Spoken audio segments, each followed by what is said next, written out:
Hello है everyone. तो आज हम देखते हैं कि सोर्सेस ऑफ इंडियन कॉन्स्टिट्यूशन क्या है।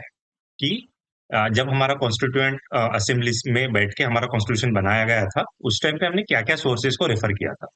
तो उस टाइम पे हमने 60 कॉन्स्टिट्यूशन को रेफर किया था, जो कि एग्जिस्टिंग कॉन्स्टिट्यूशन थे और उसके पहले बनाए गए थे। तो रेफर करना मतलब क्या कि सो दैट कि हम जो गलती उनसे हुई है, वो गलतियां हम नहीं करें और हमारा कॉन्स्टिट्यूशन काफी अच्छी तरीके से बना पाए।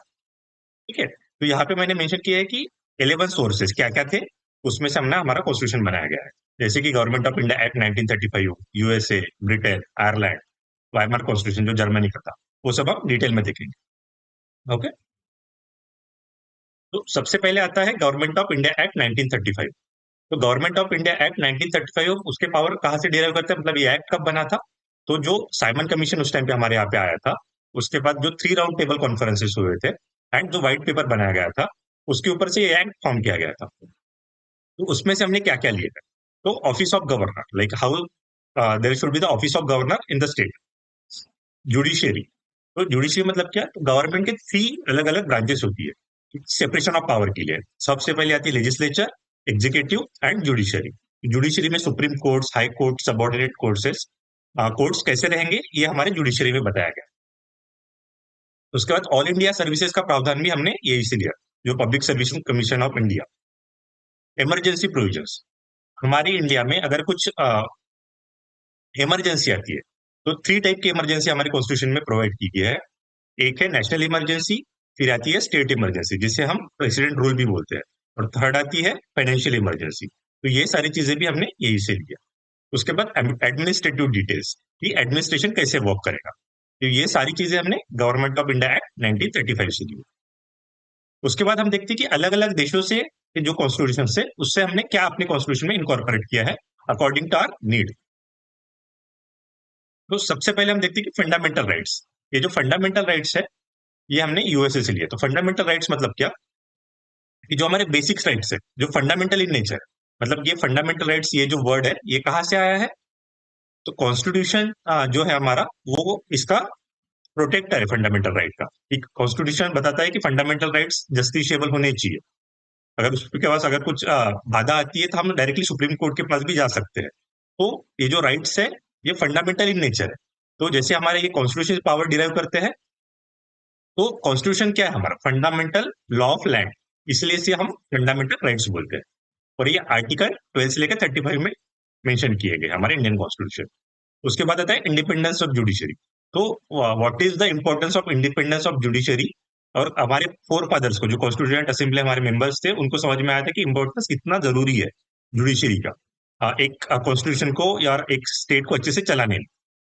तो ये भी हमने यूएसए से लिया। उसके बाद जुडिशियल रिव्यू, जो आर्टिकल 13 में मेंशन किया गया। तो जुडिशियल रिव्यू मतलब क्या, जो हमारा बेसिक स्ट्रक्चर है कॉन्स्टिट्यूशन का, तो वो बेसिक स्ट्रक्चर जो है, उसमें उसका कोई मतलब कि उसपे कुछ बाधा नहीं है। जैसे कि अगर गवर्नमेंट कुछ लॉ पास करता है और वो इनकंसिस्टेंट होता है कोई हमारे कॉन्स्टिट्यूशन के लॉ के साथ, तो उसके लिए हमारी जो जुडिशरी है, वो जुडिशियल रिव्यू ले सकती है और वो लॉ को नल एंड वॉइड कर सकती है, मतलब कि खारिज कर सकती है। उसके बाद आता है इम्पीचमेंट ऑफ प्रेसिडेंट। इम्पीचमेंट मतलब removal of president, but till the date no president from India has remove from his office.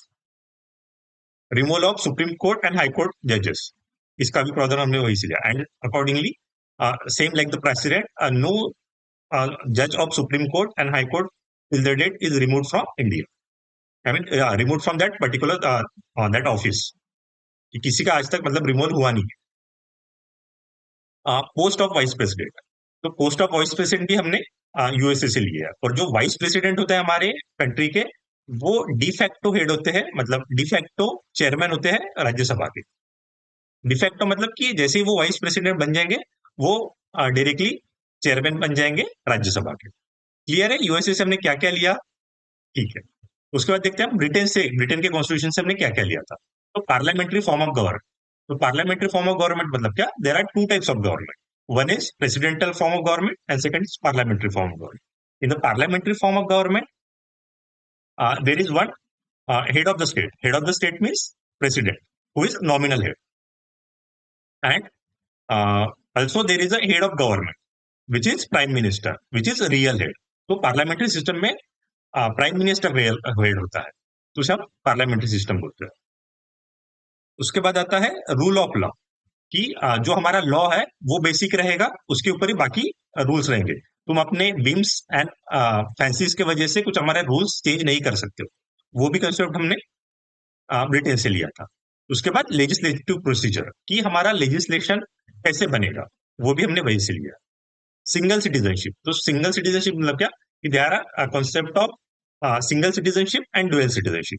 तो हमारे इंडिया में सिंगल सिटीजनशिप का कॉन्सेप्ट है, कि मतलब अगर मेरे पास इंडिया की सिटीजनशिप है तो मैं यूएसए की सिटीजनशिप एक्वायर्ड नहीं कर सकता, तो मुझे पहले इंडिया की सिटीजनशिप छोड़नी पड़ेगी, फिर जाके मैं यूएसए की सिटीजनशिप लूंगा। और दूसरा कंसेप्ट रहता है कि जो इंडिया के स्टेट्स है, महाराष्ट्र, गुजरात, राजस्थान, तो हमें उनके स्टेट की सिटीजनशिप नहीं होती है।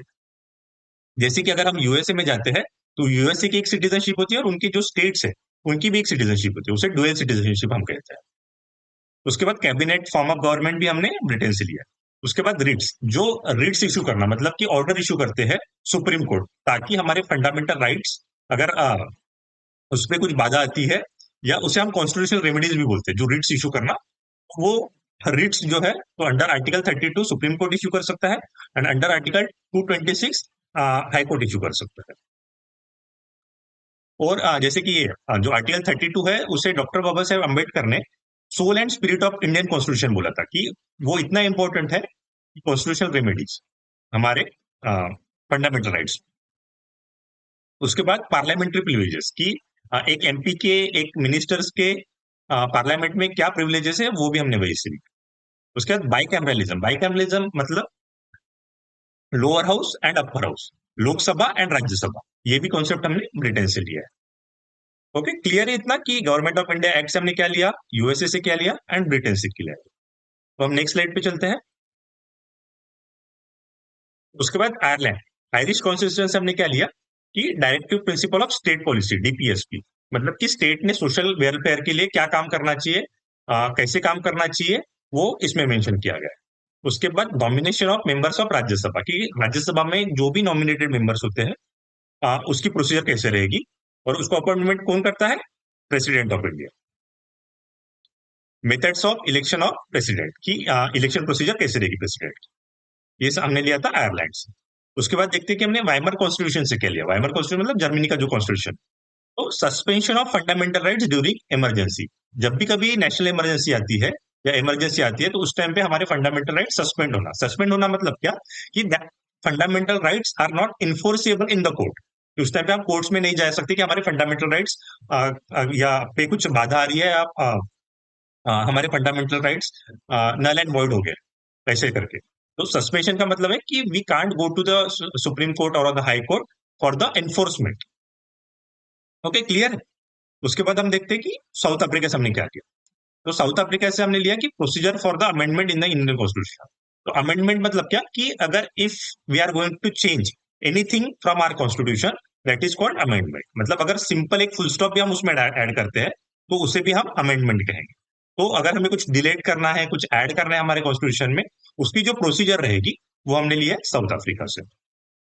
उसके बाद हम देखते हैं कि election of members of Rajya Sabha, की how will be the members from Rajya Sabha will be elected, like direct election, indirect election. तो हमारे राज्यसभा में हम इनडायरेक्टली मेंबर्स इलेक्ट करते हैं। उसके बाद हम देखते हैं कि यूएसएसआर से हमने क्या लिया था। यूएसएसआर मतलब अभी का रशिया। तो फंडामेंटल ड्यूटी जो कि मेंशन्ड है हमारे आर्टिकल 51A में। तो 51A यहाँ पे क्यों दिख रहा है, क्योंकि ये जो 51A का मतलब है कि हमारा, जब हमारा कॉन्स्टिट्यूशन बना था उस टाइम पे हमारी इसमें फंडामेंटल ड्यूटीज नहीं थी। जब बाद में जाके हमें लगा कि फंडामेंटल ड्यूटीज इंक्लूड करनी चाहिए, तो हमने 86 कॉन्स्टिट्यूशनल अमेंडमेंट के द्वारा फंडामेंटल ड्यूटीज हमारे कॉन्स्टिट्यूशन में ऐड की थी। इसलिए 51A हमें जो दिख रहा है वो सिग्निफाई करता है कि ये बाद में ऐड किया गया। और स्वरण सिंह कमेटी बैठी थी फंडामेंटल ड्यूटीज के ऐड करने के लिए। उसके बाद ideals of justice, social, economic and political, जो हमारे प्रियम्बल में मेंशन किया गया, ये भी हमने यूएसएसआर से किया। क्लियर है इतना, समझ में आ गया अच्छे से। ओके, तो हम नेक्स्ट स्लाइड पे चलते हैं। कनाडा से हमने क्या लिया, तो federation mean strong centre. Federation मतलब क्या, कि there is division of power between centre and state, मतलब एक सेंट्रल गवर्नमेंट रहेगा और एक स्टेट गवर्नमेंट रहेगा। उसमें क्या है कि अगर दो गवर्नमेंट भी है हमारे इसमें, बट जो स्ट्रॉन्ग मतलब सेंटर का जो ये रहेगा वो स्ट्रॉन्ग सेंटर रहेगा हमारा। उसके बाद wasting of residuary powers in the centre. कि रेसिड्यूरी पावर्स मतलब क्या, कि जो आ, चीजें हमारे कॉन्स्टिट्यूशन में मेंशन नहीं है उसके ऊपर अगर कुछ लॉ बनाना है तो उसका पावर किसके पास रहेगी, सेंटर के पास। जैसे कि हमारे शेड्यूल 7 में 3 टाइप्स ऑफ लिस्ट दी गई है। फर्स्ट है स्टेट लिस्ट, सेकंड है सेंटर लिस्ट, और थर्ड है कॉन्करेंट लिस्ट। स्टेट लिस्ट मतलब कि स्टेट उस पे लॉ बना सकता है, सेंटर लिस्ट मतलब कि सेंटर उस पे लॉ बना सकता है, और कॉन्करेंट लिस्ट मतलब कि centre and state both can make law from that list, concurrent list में से। तो जो रेसिड्यूरी पावर्स है, मतलब ये तीनों लिस्ट में भी अगर कोई लॉ कौन बनाएगा, अगर ये डिबेट होती है और कहीं मेंशन नहीं है तो पावर रहेगा सेंटर के पास। उसके बाद appointment of state governors by the centre, मतलब centre can directly appoint state governor. मतलब स्टेट गवर्नर के ऑफिस के लिए कुछ इलेक्शन नहीं होगा, सेंटर डायरेक्टली अपॉइंट कर सकते हैं state governor. Advisory jurisdiction of supreme court, article 143। तो सुप्रीम कोर्ट के जो एडवाइजरी जुरिस्डिक्शन है, मतलब सुप्रीम कोर्ट कुछ चीजों में अगर प्रेसिडेंट को नीड पड़ती है कि कुछ एडवाइस लेना है सुप्रीम कोर्ट के जजेस से, या लोअर कोर्ट को भी अगर एडवाइस लेना होता है, हाई कोर्ट को भी अगर एडवाइस लेना है, तो ये एडवाइजरी जुरिस्डिक्शन का जो हमने प्रावधान लिया है वो हमने कनाडा से लिया। क्लियर है इतना? ओके। तो अभी हम देखते हैं कि हमने ऑस्ट्रेलिया के कॉन्स्टिट्यूशन से क्या क्या लिया था। तो ऑस्ट्रेलिया के कॉन्स्टिट्यूशन से हमने कॉन्करेंट लिस्ट, जो भी हमने देखा कि अभी 7 शेड्यूल में होती है। उसके बाद freedom of trade and commerce. ये freedom of trade and commerce मतलब कि हमारे इंडिया में हम फ्रीली कहीं पे भी ट्रेड एंड कॉमर्स कर सकते हैं, हमारा बिजनेस कर सकते हैं। उसके बाद joint sitting of the two houses of the parliament, कि अगर कोई हमारा ऑर्डिनरी लॉ बन रहा है और कुछ डिसएग्रीमेंट होता है लोकसभा और राज्यसभा के बीच में, तो उसके लिए जॉइंट सिटिंग की अरेंजमेंट हमारे कॉन्स्टिट्यूशन में दी गई है। तो जॉइंट सिटिंग सिर्फ ऑर्डिनरी लॉ के लिए होता है, ना कि कॉन्स्टिट्यूशनल अमेंडमेंट के लिए। ये एग्जाम पॉइंट ऑफ व्यू से काफी इंपॉर्टेंट होता है। उसके बाद जॉइंट सिटिंग को कॉल कौन करेगा, प्रेसिडेंट ऑफ इंडिया। और जॉइंट सिटिंग को प्रिसाइड कौन करेगा, वो है स्पीकर ऑफ लोकसभा। क्लियर इतना? उसके बाद हम देखते हैं कि फ्रेंच के कॉन्स्टिट्यूशन से हमने क्या लिया था, तो वो है ideals of liberty, equality and fraternity. Equality मतलब कि there should not be any discrimination on the basis of race, religion, caste, creed. उसका फ्रेटर्निटी मतलब प्रमोटिंग द ब्रदरहुड। और रिपब्लिक, रिपब्लिक मतलब head of the state is elected, कि जो हमारे state of head of the state का जो office होता है, मतलब प्रेसिडेंट का जो ऑफिस होता है, वो नॉमिनेटेड नहीं होगा या हेरिडिटरी, उसका इलेक्शन। तो ये सब चीजें हमने कहा से ली है, फ्रेंच कॉन्स्टिट्यूशन से। उसके बाद हमने जापान से क्या लिया, procedure establish by the law, कि law will always be supreme, like constitution always be supreme, उसके अकॉर्डिंगली ही लॉ बनाए जाएंगे पार्लियामेंट। ओके। तो इतना समझ में आ गया अच्छे से? तो अभी आप क्या करना कि ये वीडियो खत्म होने के बाद वापस से go back to the slide 1, और स्लाइड 1 में देखना कि वहां पे मैंने आइकॉन्स डाले हुए हैं, वहां पे देखना कि आप कितना रिकॉल कर पाते हो अच्छे से। ठीक है, 2-3 बार आप कर लोगे तो आपको सब अच्छे से याद हो जाए। Okay, thank you so much.